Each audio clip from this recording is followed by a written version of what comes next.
4인 가족이 뉴질랜드에서 한 달을 보낸다. 과연 얼마의 비용이 들게 될까요? 이번 영상에서는 우리 가족 여행을 기준으로 총 금액을 한번 공개해 보겠습니다. 우리가 한국을 떠난 건 3월 21일 토요일 오후였습니다.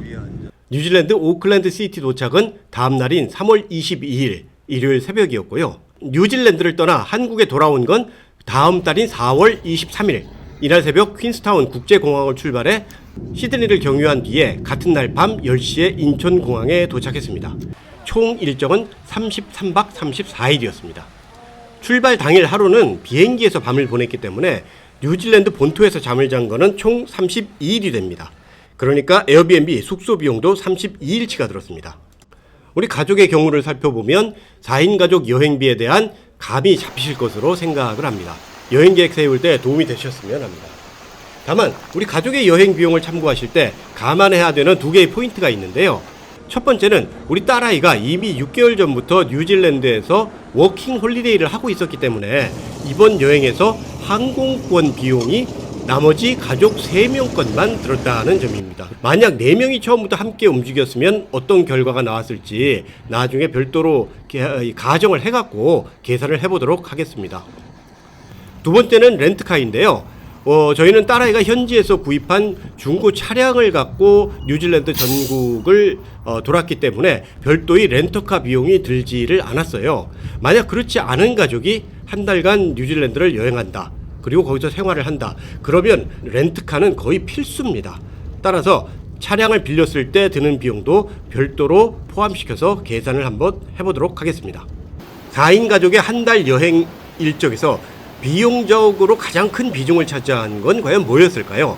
역시 숙박비와 항공료입니다. 우선 숙박비부터 한번 보겠습니다. 첫날 뉴질랜드행 비행기에서 1박을 했기 때문에 나머지 32박이 기준이 됩니다. 그러니까 우리 숙소는 모두 에어비앤비만 이용을 했는데요. 에어비앤비 32박의 총 비용은 727만 8,808원이었습니다. 그러니까 숙소당 하루 평균 22만 7,463원씩 든 셈이죠. 모든 이 비용은 지출 당시에 뉴질랜드 환율을 기준으로 했습니다. 이 결코 싼 값이 아니긴 한데요. 만약 이게 4인 가족 기준임을 생각을 한다면 이게 수용할 만한 금액이 아니냐. 만약에 우리가 호텔을 이용했다면 그러면 하루에 방 2개씩을 빌려야 된다는 계산입니다. 성인 4명이니까요. 그러면은 숙소 비용이 지금보다 아마 훨씬 높아졌을 겁니다. 아마 이 뉴질랜드가 아니라 어느 곳에 여행을 가건 이 에어비앤비 덕분에 전체적인 숙소의 비용이 가족이 여행의 경우에는 조금 내려갔다 하는 게 제 느낌입니다. 아시다시피 이거 섬나라 뉴질랜드라서요. 뉴질랜드가 이게 거의 모든 것이 비쌉니다. 방값도 비싸고 음식도 비싸고 뭐 어떤 대여료도 비싸고 입장료도 비싸고 다 비싼데 에어비앤비 덕분에 그래도 숙소 비용이 이 정도에서 숙소 비용을 막을 수가 있었다. 저는 그렇게 생각을 합니다. 전체적으로 뉴질랜드 북섬보다 이 남섬 숙소가 한 20-30% 정도 비쌉니다. 비슷한 4인 숙소의 경우를 예를 들어보면 북섬에서 20만 원을 받으면 남섬은 거의 26만 원 정도는 지불을 해야지 비슷한 퀄리티를 보장을 받을 수가 있습니다. 그만큼 남섬 쪽에 인기 여행지는 많고 대신 숙소 공급은 부족하다. 그런 이유가 되겠습니다. 유일하게 예외가 됐던 데가 그 남섬의 그 크라이스트 처치였던 것 같아요. 그쪽은 아마도 이 도시가 이게 부동산 공급 과잉의 상태인 건지 이 기업형 에어비앤비 숙소가 싼 값에 굉장히 많이 나와 있었습니다. 그래서 우리는 크라이스트 처치에서 거의 10만 원대 초반, 15만 원 이하의 가격으로 거의 2층짜리 넓고도 아주 쾌적한 숙소를 쓸 수가 있었습니다. 다음은 항공요금인데요. 뉴질랜드에 이미 와 있는 딸을 제외하고 나머지 3명의 항공요금이 516만 3,609원이었어요. 이거 1인당으로 따지면 172만 1,203원씩입니다. 항공료 참 계산하기 어렵습니다. 아시는 대로 뭐 항공료라는 게 날짜와 시간과 요일에 따라서 아주 춤을 추는 게 항공료니까요. 저희 같은 경우는 3월 21일 출국할 때는 대한항공 직행을 탔거든요. 그랬는데도 1인당 티켓이 유류비까지 다 포함해갖고 63만 6천 원밖에 하지를 않았어요. 상당히 싸게 간다고 생각을 했습니다. 근데 문제가 뭐냐면은 귀국표를 볼 때는 대한항공 티켓이 1인당 200만 원이 훨씬 넘어갔어요. 그래갖고 대한항공 귀국을 포기했습니다. 그 대신에 그 퀸스타운에서 시드니로 갔다가 경유해서 인천으로 가는 경유 티켓을 구입을 했어요. 그게 좀 쌌거든요. 그래도 이 경유 티켓이 1인당 108만 5,203원이 들었습니다. 결국은 돌아오는 비행기 값이 상당히 한 30% 이상 더 비쌌던 셈이죠. 결국 1인당 항공료는 172만 원, 딸을 제외하고 3명이 출국했기 때문에 항공료 총액은 516만 원이 되었습니다. 이것이 2위에 해당하는 금액입니다.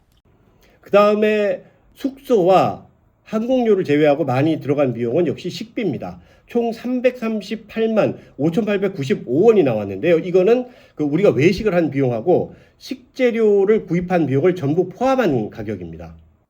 사실 저희 가족은 전부 다 이 먹는 거에 그렇게 까다롭지도 않고 또 햄버거 같이 이렇게 간단한 음식을 굉장히 좋아하거든요. 저뿐 아니라 아이들도 그렇고 저희 집사람도 그렇고 다 그걸 좋아하는 편이에요. 그래서 굳이 비싼 식당, 현지에 뭐 좀 이름 있는 그런 식당에는 들르지를 않았습니다. 처음부터 그럴 계획도 별로 없었고요. 외식은 대부분 그 맥도날드, 뭐 버거킹, 서브웨이 아니면 지역에 이름이 있는 지역에 있는 로컬 식당 요런 데만 주로 들렀어요. 그리고 나머지 이제 식사를 저희가 집에서 할 때는 어떻게 했느냐면 이게 에어비앤비이기 때문에 대부분 조리 시설이 갖춰져 있었거든요. 이쪽 뉴질랜드의 대형 마트인 팩앤세이브 아니면 울워스, 이거 우리나라로 치면 이마트 뭐 이런 겁니다. 가격도 싼 편이고요. 이런 엄청나게 큰 대형 마트인데 여기서 식재료를 사갖고 와서 직접 숙소에서 요리를 해서 해결을 했습니다. 하루 평균으로 따져보니까 식비가 10만 5,809원이 되더라고요. 하루 식비가 4가족에. 그러니까 1인당으로 따지면 26,452원. 이게 하루 3끼를 먹는다고 치면은 한 사람이 한 끼당 8,817원인 셈입니다. 어떻게 보면 싸죠. 사실은 이제 저희가 직접 요리도 했지만 어떤 때는 뭐 아침에 간단하게 과일 한두 개로 아침을 때운 일도 많고 뭐 점심 때 조금 뭐 밖에서 먹는다든지 이런 일이 많았기 때문에 식비 측면에서는 굉장히 선방한 게 아닌가 그렇게 생각을 하고 있습니다. 근데 교통비를 한번 볼까요? 교통비는 저희는 112만 5,794원이 나왔습니다. 아니 자동차를 갖고 다녔는데 무슨 교통비가 그렇게 나왔냐? 이렇게 생각하실 수 있는데요. 사실은 자동차로 갈 수 없는 별도의 교통비가 있었습니다. 제일 큰 교통비는 뉴질랜드 북섬에서 남섬으로 차를 페리에 싣고 이동하는 비용이었어요. 그것이 53만 원이나 들었습니다. 이게 자동차와 4인, 사람 4명 이동비 이것을 합한 비용이었습니다.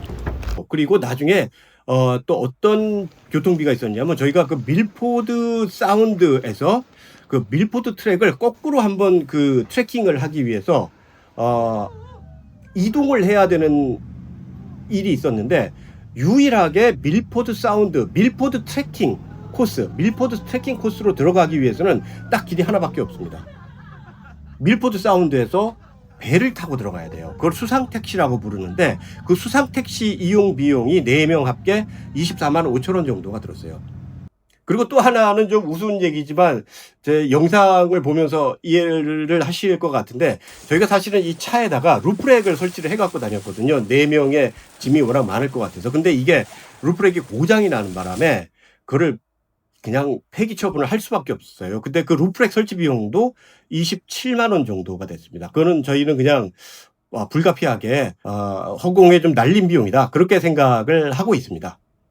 그리고 차량 기름값은 뭐 한 89만 원 정도 작은 차였기 때문에 그 정도가 들었습니다.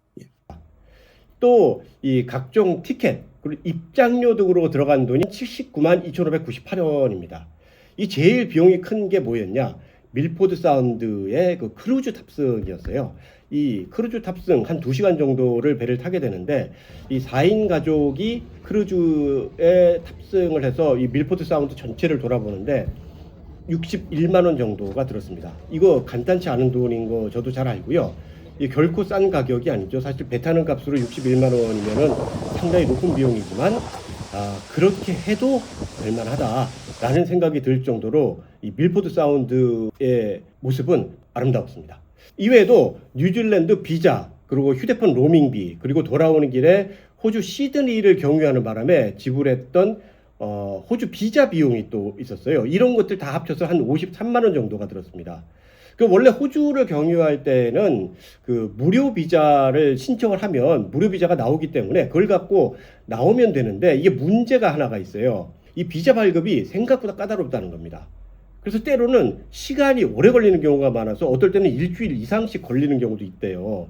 만약에 이 촉박한 날짜에 호주에서 경유를 해야 되는데 경유 비자를 신청을 했다가 이게 늦어지면 정말 낭패가 되기 때문에 저희는 아예 포기를 했습니다. 한 이틀 남겨놓고 이걸 결정을 해야 됐기 때문에 저희는 어쩔 수 없이 한화, 우리나라 돈으로 한 2만 원 정도 주는 그 1년짜리 호주 공식 비자를 신청을 했어요. 경유 비자 말고 호주에 입국할 수 있는 비자를 신청을 했어요.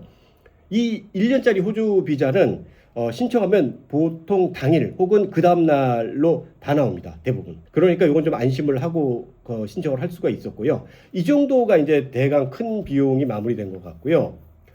여기에다가 그 여행자 보험하고 이 기타 비용, 이런 잡비들이 뭐 이것저것 합쳐가지고 총 한 21만 원이 조금 넘게 들었습니다. 이렇게 갖고 지불한 총 금액이 1938만 7,390원이었어요. 1938만 7,390원. 지금부터는 이 딸아이가 처음부터 우리하고 함께 움직였을 경우, 그러니까 이 처음부터 4인 가족이 한국에서 출발해서 같이 여행을 하고 한국으로 돌아오는 그 경우를 가정한다면 비용이 얼마가 되겠는지 그걸 한번 생각을 해볼게요. 간단합니다. 아까 생각했던 1938만 7,390원에다가 한 명의 왕복 비행기 티켓값, 그리고 4명이 이용하는 렌터카 비용, 요거를 합산해 주면 됩니다. 그렇게 해서 비행기와 렌터카 비용까지 다 합하면 얼마가 되겠느냐. 총 4명이 다 같이 움직였을 경우에는 2,340만 8,593원이라는 계산이 나옵니다. 대략 잡아서 2,340만 원 정도, 뭐 많이 조금 늘어난다면 2,350만 원 아니면 2,340만 원 정도가 이제 들 것 같은데요. 그러면 이게 과연 뭐 충분히 우리가 이런 정도는 감안할 만큼 집안이 아주 여유 있고 그런 집안, 그렇지 않습니다. 그렇지 않고요. 저희 집도 이제 아내가 아직 개인 사업을 하면서 수입이 있지만 남편인 저는 이제 이미 은퇴한 상황이고 그동안 젊을 때 들어놨던 그 개인 사적 보험도 일부는 지금 지급을 받고 있는 그런 상황이고요. 따라서 이 여행 비용은 결코 적지 않은 돈이었습니다. 솔직히 말하자면 상당히 그 부담스러운 정도의 비용이라고 할 수 있죠. 하지만 이 천국에 가장 가까운 나라 뉴질랜드, 이렇게 멋진 곳에서 행복한 기억을 공유했다는 거, 그걸로 충분히 만족을 합니다. 아마 이렇게 여행할 기회가 앞으로 많이 남아있지 않을 것이다.